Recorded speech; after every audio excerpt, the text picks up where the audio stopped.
What's good, beautiful people? It's your girl, Ashley Janae. Thank you so much for stopping by. If this is your first time, welcome. If not, welcome back.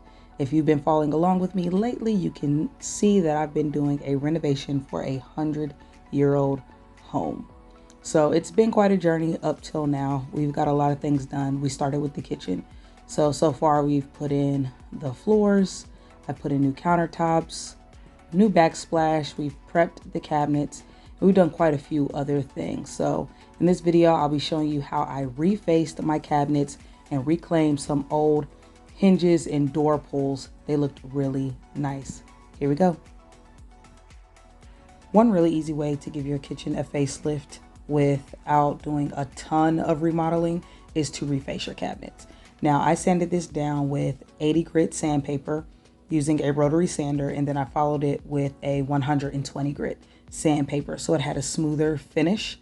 The coarser your sandpaper is, the rougher it will make your surface, so keep that in mind. But I took off all of the hardware, the hinges and the pulls, and I restored those, but I'll show you that a little bit later. I set this up right here so I can paint them. From this wood over here, those strips, all of this is going to be black. All the doors are going to be black. These I put clear poly on them, one coat polyurethane from Minwax. I put clear poly on them because they're going to keep the wood look. That's the finished look that goes around the countertop. But this is it, just getting started. Still got a bit of a ways to go, but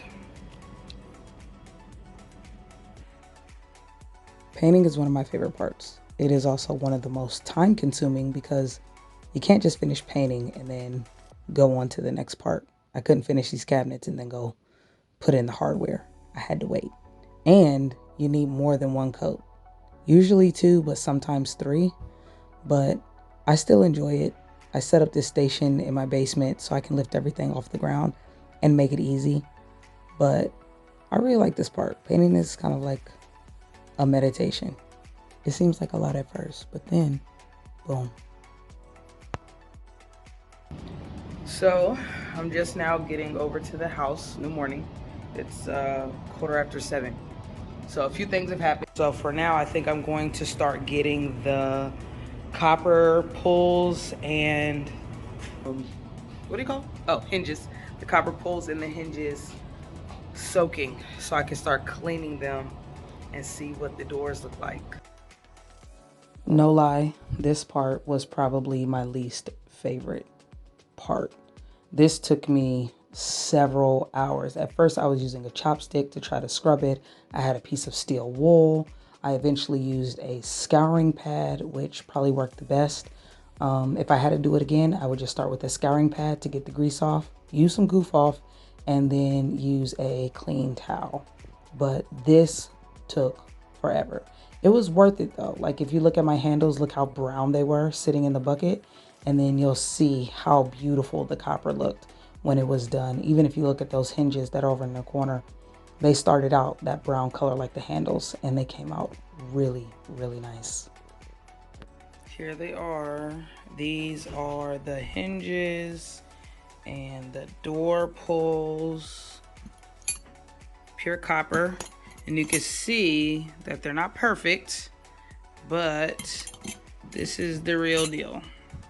And this is what I wanted. I didn't want to go out and buy new metal or plastic type of hinges, pulls, and things like that. This is pure copper. These are almost 100 years old.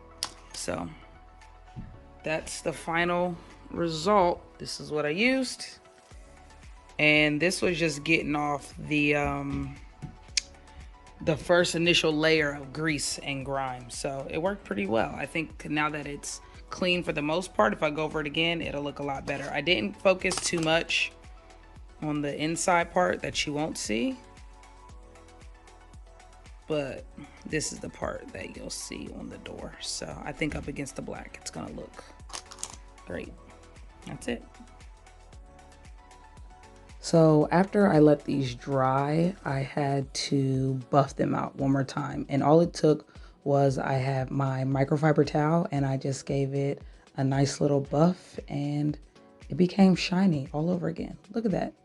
Simple, no more corrosion, no nothing.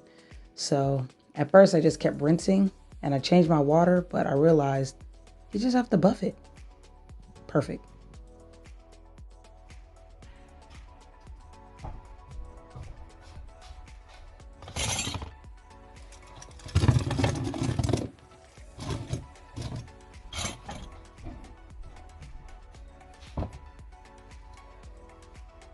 Now let's get it all together. Now we're finally getting to the fun part. So altogether, this project, it spanned over a couple of weeks because I had to stop and start and stop again.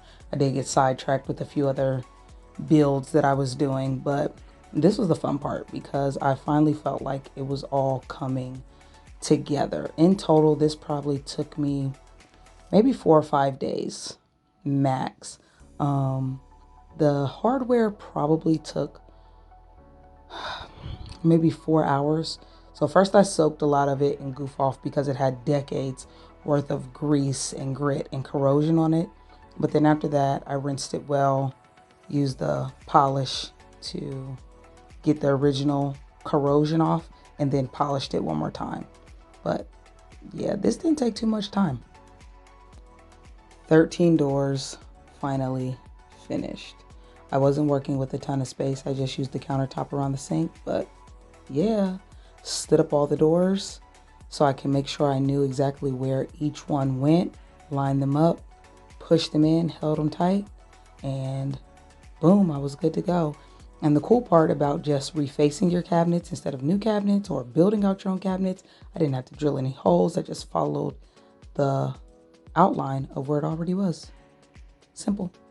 Okay, here's how it looked. I went with a matte black finish, and I have a surprise for you guys later because I will be showing you how I redid my kitchen appliances actually using this same matte black color.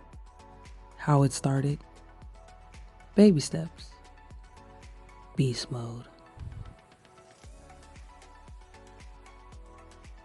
That's it for this video. Thank you so much for watching. If you haven't already, smash that like button. Thank you guys for coming along with me on this journey. Make sure you turn on your post notifications so you don't miss a thing, and I'll see you in the next video. Peace. Did you know I picked out a video just for you? Really, I did. I put it right here. Click it. Click it right now so you can check it out. Just for you.